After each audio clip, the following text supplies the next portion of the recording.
Hello Nassiras, alors aujourd'hui je vais vous parler, répondre plutôt à vos questions capillaires. Donc sachant que j'ai des questions qui reviennent régulièrement, donc je me suis dit pourquoi pas faire une vidéo qui résume un petit peu tout ça. Sachant que si vous avez d'autres questions, vous pouvez me les poser en commentaire, comme ça je ferai à nouveau ce type de vidéo.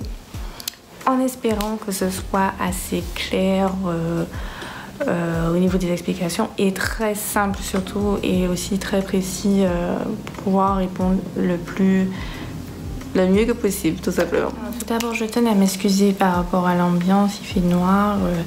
Ce n'est pas parce qu'il fait nuit, mais simplement parce que j'ai vite d'ouvrir, parce qu'en ce moment c'est la canicule et il fait déjà hyper chaud.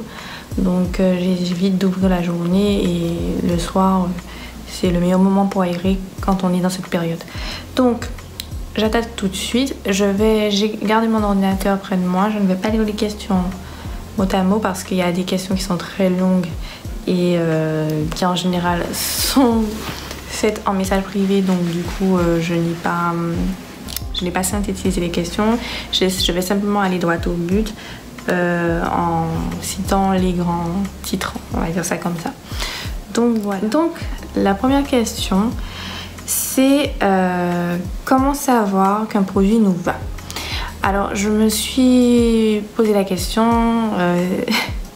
pour savoir si parmi vous étiez au courant un petit peu quand vous allez acheter vos produits. Étant donné que je vous ai fait une vidéo précédemment sur les rôles des produits capillaires qu'on peut retrouver en commerce, donc du coup, ou dans la routine tout simplement. Du coup, je me suis posé la question si vous savez comment, quand vous achetez un produit, que vous l'avez appliqué, etc., si vous savez reconnaître si vos cheveux sont ok ou pas avec ce produit. Et du coup, en posant cette question, j'ai vu qu'il y a pas mal de filles qui étaient quand même bof, ou je sais pas, en fait je sais pas réellement. Il y a eu quelques-unes qui savaient et qui ont bien même répondu, c'est-à-dire qu'elles voient le résultat direct, donc des cheveux doux, des cheveux bien définis, etc. Et effectivement, c'est ça, normalement, quand on a un produit qui va avec nos cheveux, même si c'est pour les premières utilisations, on voit tout de suite si notre cheveu va être complètement emmêlé ou alors tout de suite la définition, etc. Des fois, on ne le voit pas au moment du shampoing si tout va bien. Parce qu'au moment du shampoing, au moment du wash day, on peut avoir un bon résultat au moment du wash day et puis 2 jours après on retire notre coiffure protectrice et on voit une grosse catastrophe. Mais en termes généraux, le shampoing on voit tout de suite parce qu'on voit si déjà si ça a bien nettoyé et puis si nos longueurs ne sont pas trop emmêlées ou bien asséchées. Et en général, pour tout le reste des produits, quand c'est un masque, on voit effectivement s'il est bien au démêlage, si notre frisure est maintenue. Enfin, ce genre de résultat-là direct, en général, on voit que ce produit est bien ou arrêté ou bien bof. Donc voilà, c'est un petit peu ce qui m'est arrivé. J'ai reçu un appel en même temps, donc du coup je disais que c'est un peu ce qui m'est arrivé avec le masque Garnier Health Food dont on parlait souvent. J'ai voulu tester juste pour voir un petit peu si effectivement il était intéressant au niveau hydratation, parce que la composition était passable, hein, ça allait. Et au final, le produit en lui-même en masque à rincer, ça ne me va pas du tout. Par contre, quand j'essaie d'hydrater mes cheveux en l'utilisant en tant que leave-in, comme je vous disais dans ma vidéo précédente, ça allait très bien. Donc voilà, en fait, certains produits... Bon, là du coup, je l'ai classé dans bof. C'est pas un produit que j'allais jeter non plus, mais j'essaie de le passer. C'est pas un produit que je vais utiliser pour dire que ouais, mes cheveux adorent. C'est pas du tout le cas. Du coup, voilà, en fait, on va observer si le cheveu est bien hydraté, puisque en fait, nos cheveux vont surtout chercher de l'hydratation. Donc, s'ils sont bien définis, si le shrinkage est toujours là, parce que c'est important quand même si on essaie de diminuer le shrinkage, c'est quand même synonyme de cheveux bien portants, cheveux sains.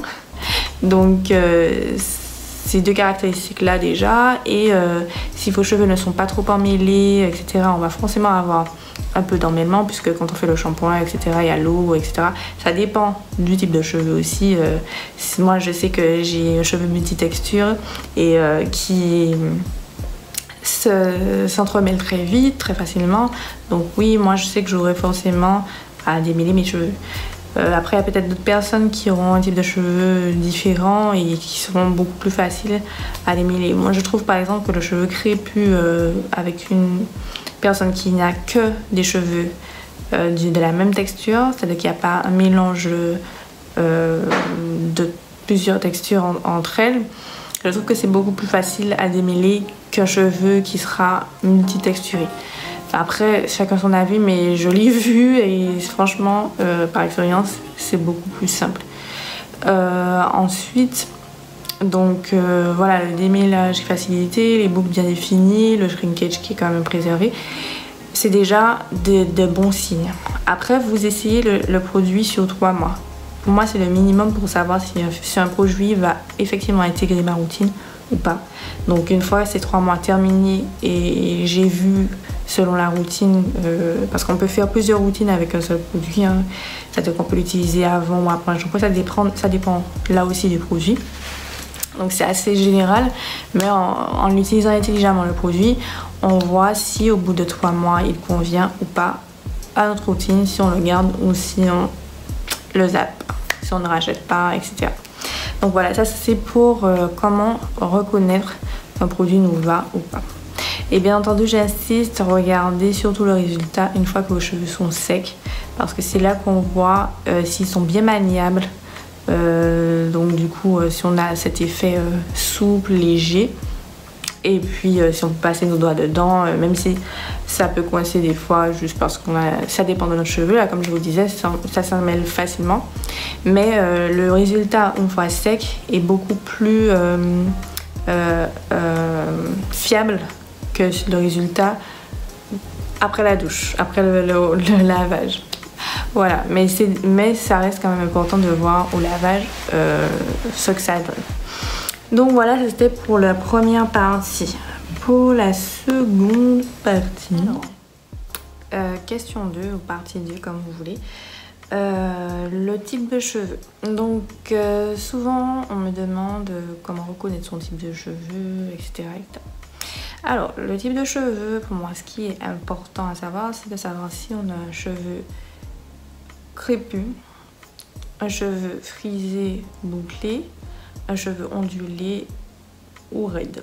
Alors pourquoi pour moi la frisure n'est pas spécialement importante, c'est parce que dans une routine, ce n'est pas ça qui va vraiment répercuter sur le type de produit que tu auras besoin, etc. Ce qui va répercuter, ce sera justement ce type de cheveux, donc crépus, bouclés, frisés ou ondulés ou autre. Et aussi la densité. Donc si tu as un cheveu qui est assez épais ou un cheveu qui est plutôt fin, tu vas peut-être privilégier des textures plus légères pour les cheveux fins, des textures, tout type de texture pour les cheveux épais, mais peut-être préférer les cheveux un petit tu pourras peut-être accumuler plus de produits ou préférer des textures plus épaisses pour avoir un scellage plus intéressant. En fait, là, ça va vraiment dépendre du calibre du cheveu. Donc, par rapport à la classification d'Andrew Walker, donc c'est un coiffeur, bon là maintenant tout le monde devrait être au courant, c'est un coiffeur de star qui a décidé de faire sa classification, mais ça pourrait être n'importe quelle personne qui a décidé de faire sa classification, c'est son point de vue à lui qui l'a posé sur papier. Donc c'est la même chose, sauf que il a intégré les différentes frisures, donc en S, en Z, pour pouvoir classer les... Donc on a les différents types de cheveux et classer les frisures par type de cheveux. Donc là on entre dans A, B, C, D, enfin il n'y a pas forcément D, ça dépend de la classification qu'on va retrouver sur internet. Mais en général on a 1, 2, 3, 4 pour les types de cheveux et les frisures. Ça correspond les différentes frisures correspondent aux lettres. Ou bien les lettres correspondent aux différentes frisures, tout simplement. Et donc voilà, si vous voulez observer votre cheveu, vous pouvez vous amuser à le faire. Mais vraiment pour votre routine, ce ne sera pas réellement important au niveau de la frisure. Ça va rien changer en fait au niveau des produits que vous allez choisir. Donc renseignez-vous surtout sur le produit, donc les différents rôles. Vous pourrez consulter ma vidéo que je vais mettre en quelque part dans le petit i ou alors en barre d'informations. Donc les différents rôles qui restent importants, parce que quand on achète un produit, il faut savoir à quoi il sert et pour quel type de cheveux il est en général formulé. Et puis du coup le résultat que nous on attend, on pourra choisir les produits en fonction. Donc voilà, c'est surtout ça. Ne vous concentrez pas sur quelle est ma frisure, etc. etc. C'est pas vraiment ça qui va interférer sur votre routine, je disais. Donc, petit souci technique, mais bon, je continue. Donc voilà, je passe à l'autre partie. J'espère que là, c'était clair. Commençons sur l'huile végétale. Pour moi, les points particuliers, ce serait surtout le fait que l'huile soit pénétrante ou pas. Donc une huile fine ou une huile soin, c'est comme ça que je les identifie. Et par rapport à ce qu'on veut en faire, connaître éventuellement l'indice de comédogénéité de l'huile. Mais si on reste dans le côté capillaire, je pense que c'est surtout le fait qu'une huile est soin ou plutôt si elle va pénétrer la fibre capillaire. Donc si elle est très épaisse ou si elle est pénétrante. Donc en général les huiles pénétrantes apportent des oméga 6, oméga 3, oméga 9, enfin ce sont des acides gras beaucoup plus assimilables. Et après ce serait le rôle qu'a l'huile. Par exemple si on a une huile qui stimule la circulation sanguine ou si on a une huile qui est bien contre les problèmes de cuir chevelu type pellicule, etc. Si on a une huile qui serait intéressante au niveau de la protection solaire pour les cheveux par exemple. Enfin bref, voilà. je dis des choses un petit peu à la va-vite comme ça, mais effectivement chaque huile a son rôle, a ses vertus, et sachant bien que certaines huiles peuvent avoir les mêmes vertus, hein. Donc c'est à ce niveau-là qu'il faut surtout se renseigner. Et puis comme je vous disais avant, si elle est pénétrante ou plutôt épaisse. Donc au niveau soin, on va plutôt intégrer les huiles épaisses comme l'huile de ricin par exemple. Je ne vais pas l'appliquer au quotidien, tandis que l'huile de jojoba par exemple qui sera plus intéressante au quotidien. Alors petite parenthèse sur l'huile Mascriti, donc ça reste de l'huile de ricin extraite à chaud. L'huile Mascriti, il peut m'arriver de l'utiliser pour sceller après le jour de mon lavage, mais je ne vais pas l'accumuler comme ça au quotidien. Par contre l'huile de jojoba je peux très bien le faire sans problème, d'autant plus qu'elle est proche de la composition du sébum. Donc si vous devez en avoir au moins une, ce serait celle de jojoba, je vous la recommande fortement. Donc voilà, si vous avez des problèmes de cuir chevelu, celle d'amande douce, celle de nigel et même le jojoba serait parmi celles que je vous mettrai en number one, mais il y en a plein d'autres.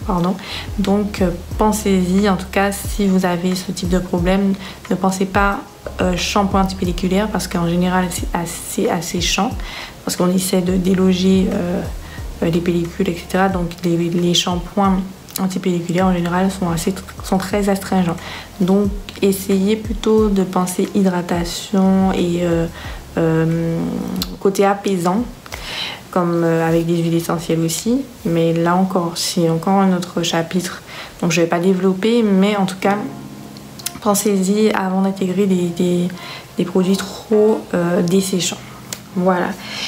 De quoi d'autre que je voulais vous parler? Oui, partie 4.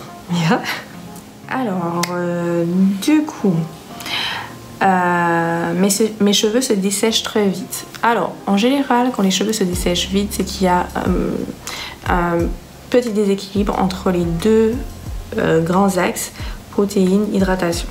Donc, normalement, on devrait, pour certaines routines, avoir ça. Pour d'autres routines, avoir ça. Et pour d'autres routines, avoir ça. Mais dans les trois cas, ça restera équilibré. Donc par exemple, là les protéines qui sont plus hautes que l'hydratation, c'est une façon de voir les choses. Ça ne veut pas dire qu'on doit négliger son hydratation, mais c'est juste pour pouvoir illustrer. En général, ça, c'est pour des routines de cheveux forte porosité. Ensuite, ça, ce serait pour une routine de cheveux faible porosité, donc plus d'hydratation que de protéines.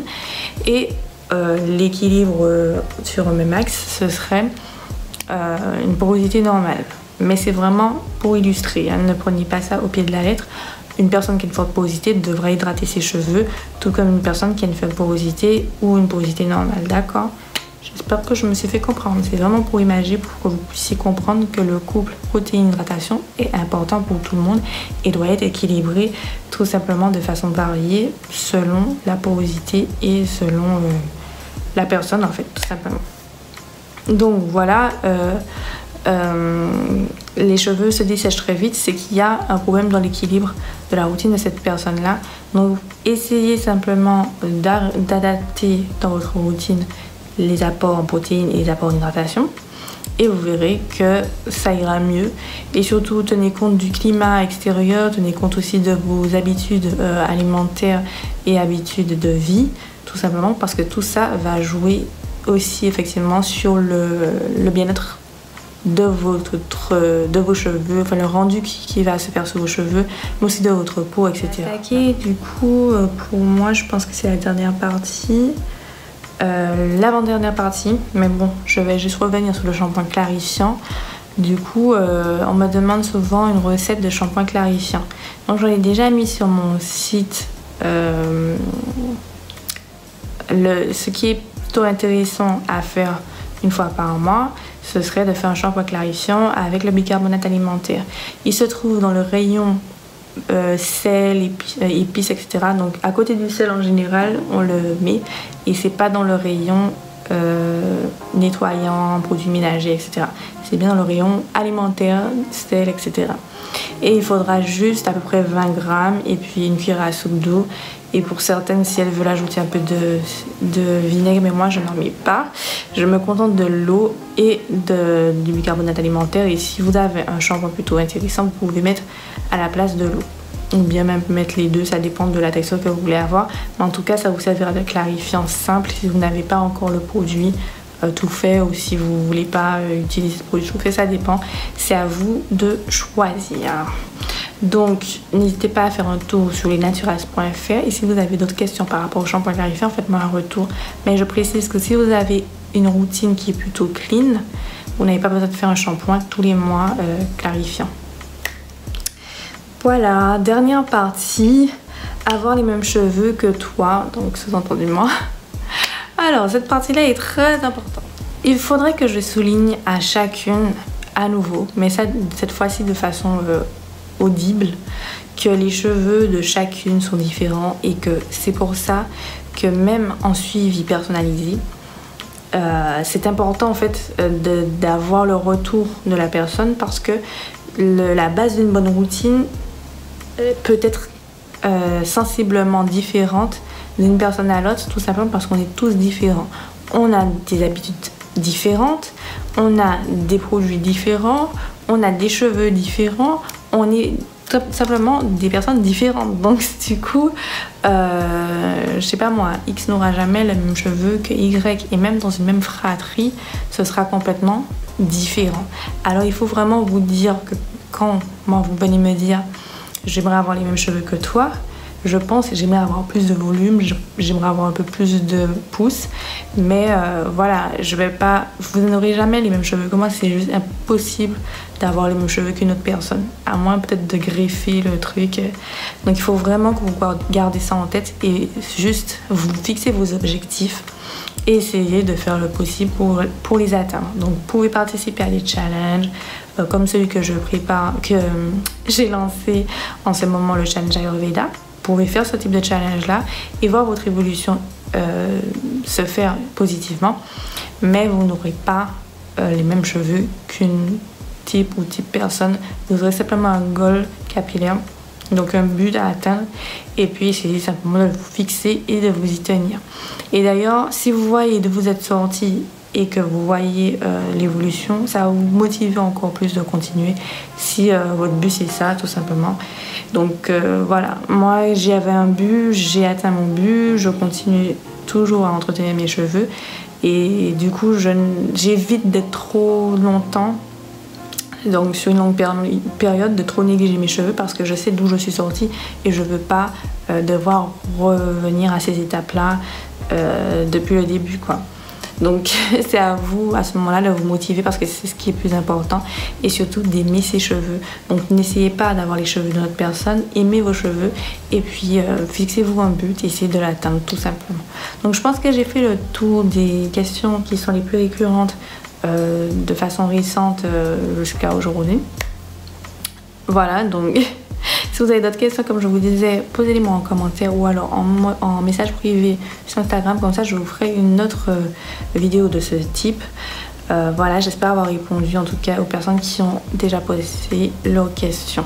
Je vous souhaite un bon après-midi et puis faites attention à la canicule et aussi au Covid qui apparemment essaie de revenir en force. Donc vraiment protégez-vous, faites attention quand vous sortez et abonnez-vous si ce n'est pas déjà fait pour plus de vidéos. À bientôt les naturels.